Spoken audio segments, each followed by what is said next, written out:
안녕하세요. 트레이딩룸의 아보카도입니다. 오늘도 좀 이 또라이 같은 종목 하나를 좀 얘기를 하려고 해요. 니켈이라는 요 원자재인데 저는 이거 처음 봤거든요. 64%?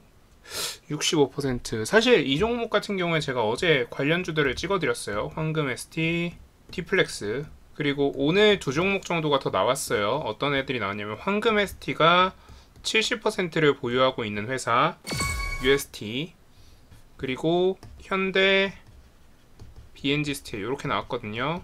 이 친구들이 지금 대장으로 가고 있고, 아무래도 유통 주식수가 적다 보니까 이 친구들이 대장으로 갈 가능성이 높고, 이 두 종목이 아마 2등이나 3등 정도로 묶일 것 같아요. 근데 지금 얘가 65% 가까이 상승하고 있는 상황에서는 뭐 2등이고 3등이고 다 의미 없습니다. 다 상한가 갈 가능성이 내일 높아 보이고요.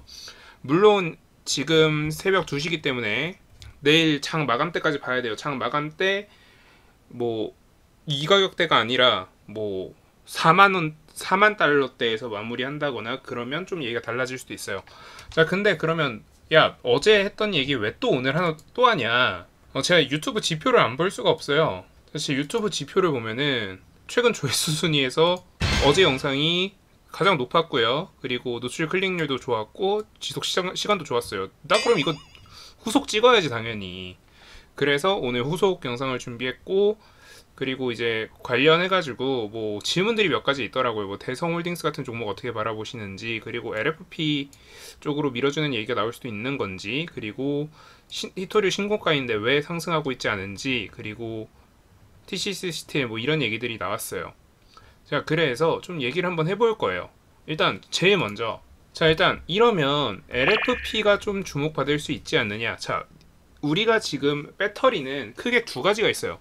LFP랑 그리고 NCM, 니켈, 코발트, 그리고 망가니즈 해가지고 3원계 배터리와 리튬, 아이런, 포스페이트, 그러니까 리튬 인산철 vs NCM 이렇게 지금 나눠지고 있는데, 지금 안 그래도 코발트가 더럽게 비싸단 말이야. 근데 그래서 코발트를 제대로 쓰기 힘들었기 때문에 하이 니켈이라는 어떤 새로운 방법을 통해서 좀 개질을 해서 좀 더 좋은 배터리를 만들어 보자 했는데 얘가 가격이 올라가고 있어요. 그럼 어떻게 되냐면 NCM도 당연히 타격을 입고 스테인레스도 당연히 타격을 입어요. 그러면 얘보다는 얘 쪽으로 가격 경쟁력 우위가 갈 가능성이 높아진다라는 거죠. 그래서 간접적으로 LFP가 수혜를 받을 것으로 예상이 되긴 하는데, 자, 그럼 이 쇼티지가 과연 오래 갈 것이냐? 저는 오래 갈 것 같지 않아요. 왜? 제 생각에는 조만간 러시아의 디폴트 선언이 있을 가능성이 높아요. 그러니까 채무 불이행으로 가는 거고, 그 이후에 아마 러시아는 이번 전쟁에서 결국 전투는 이길지언정 전쟁은 아마 패배하는 그런 그림이 될 가능성이 높아 보이기 때문에 제 생각에는 아마 이 가격대로 계속 유지되진 않지 않을까.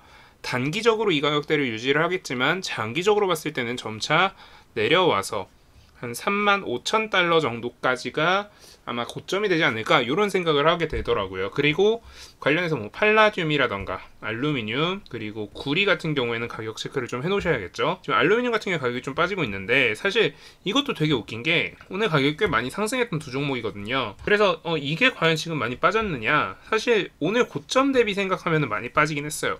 근데 전일 대비, 그리고 최근 며칠 동안을 생각해 보면은 얘네들이 크게 빠진 것 같지는 않아요. 그래서 이 친구들은 좀 더 가격을 지켜보실 필요가 있을 것 같고, 팔라듐 같은 경우에는 오늘 하이텍팜이라는 종목이 시간의 시장대에서 그 시간대에 선물 시장이 개장이 되면서 팔라듐 가격이 올라가는 걸 확인을 하니까 하이텍팜이라는 종목이 시간에서 5% 정도 이상 상승하면서 장을 마감했거든요. 그래서 이 종목 같은 경우는 내일 하이텍팜 같은 경우에는 단기적으로 피레침을 한번 만들어줄 가능성이 있어 보인다, 이런 얘기를 드리고 싶고요.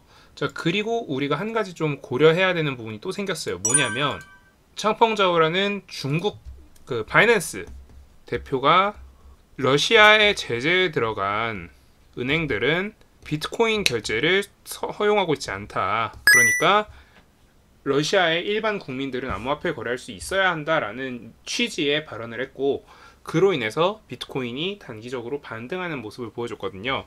그런데 우리는 좀 한 가지 더 고려를 해볼 필요가 있을 것 같아요. 뭐냐면, 아니 생각해보면 러시아를 기반으로 한 지역적 기반이 러시아인 코인은 없는가? 있죠. 시가총액 상위권인 종목 중에 웨이브라는 코인이 지역적 기반이 러시아고요.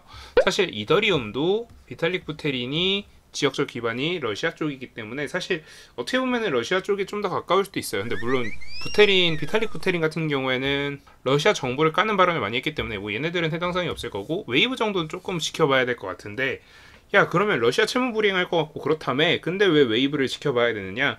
자, 거꾸로 생각해 볼게요. 자, 러시아는 일반 국민들 입장에서는 지금 이 전쟁을 옹호하고 있지 않아요. 그러면 그 사람들은 자기 자산을 해외로 빼고 싶어 할 거고, 그러면 관련해서 이 웨이브라는 코인 같은 경우에 조금 주목을 받을 가능성이 있다, 이런 정도의 생각은 좀 해놓으시는 게 좋겠죠. 그러니까 제가 지금 알려드리고자 하는 거는 사실 결과적으로 핵심은 뭐야? 이게 영상이 잘 됐다는 거죠. 그리고 그 후속으로 말씀드리고자 하는 게 그래서 우리 브레인스토밍 하는 방법을 사람들이 궁금해하는 것 같다. 그러면 브레인스토밍 하는 방법들을 좀 얘기를 해보자. 자, 그리고 어제 말씀드렸던 게 뭐였죠? 어제 오일이 만약에 가게 되면 당연히 뭐가 따라간다? 당연히 소맥, 밀이 따라간다. 왜? 농기계 뭘로 돌리냐? 이걸로 돌린다.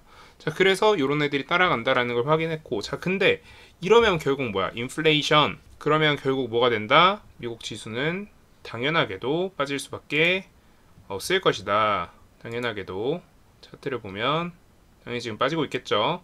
그러니까 이런 좀 여러분들이 브레인스토밍을 할 줄 알면 조금 매매를 하는 데 있어서 좀 도움이 되지 않을까? 그래서 여러분들한테 이런 것들 좀 보여드리려고 오늘 영상을 준비를 한 거예요. 그래서 사실 뭐 여러분들 입장에서 이게 쉽다면 쉽고 어렵다면 어려운 건데 다들 이걸 어려워 하시는 것 같아요, 제가 봤을 때는. 그래서 야 그러면 이런 얘기를 하실 수도 있겠죠. 야 네가 그렇게 주식을 잘하면 예측해봐라. 야 오일 내일 어떻게 될 것 같은데. 아니 제가 그걸 맞출 수 있으면요, 저는 그냥 점집 차리고요, 그냥 로또 번호 맞출 거예요. 어느 날 어떤 종목이 어떻게 될 겁니다 라고 말을 하는 건 다 사기예요. AMA라는 행사에서 PCI, 페이코인, 그러니까 페이 프로토콜에서 말을 했던 한 발언이 화제가 됐던 게 있어요. 뭐냐면 어딘가에 언제 상장되느냐라는 질문이 들어오자마자 거기에 대해서 뭐라고 반박을 했냐? 어딘가에 언제 상장될 거다라는 발언을 하는 사람들은 다 사기꾼이다. 저는 이건 주식시장에서도 마찬가지라고 생각해요. 어떤 종목이 어느 날, 어느 시간까지 어떤 가격대까지 올라간다라고 호언장담하는 사람들은 다 사기꾼이에요. 저는 예언을 하는 게 아니에요.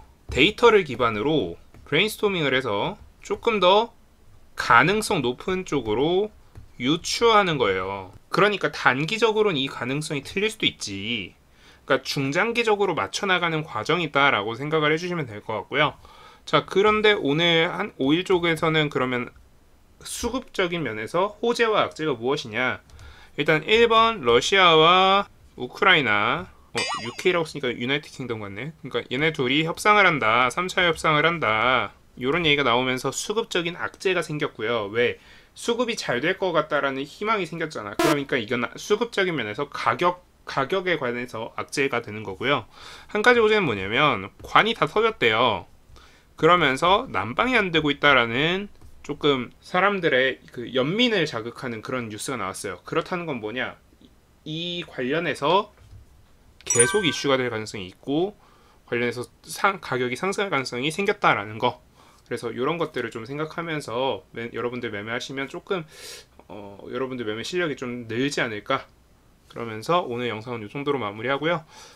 다음 영상에서는 좀 이런 현상학적인 분석보다는 사실 똑같은 것도 잘 됐다고 해서 2번 우려먹으면 이제 2절까지는 할만한데 3절부터는 이제 뇌절이 되거든요. 그래서 3절은 안 할 거고요.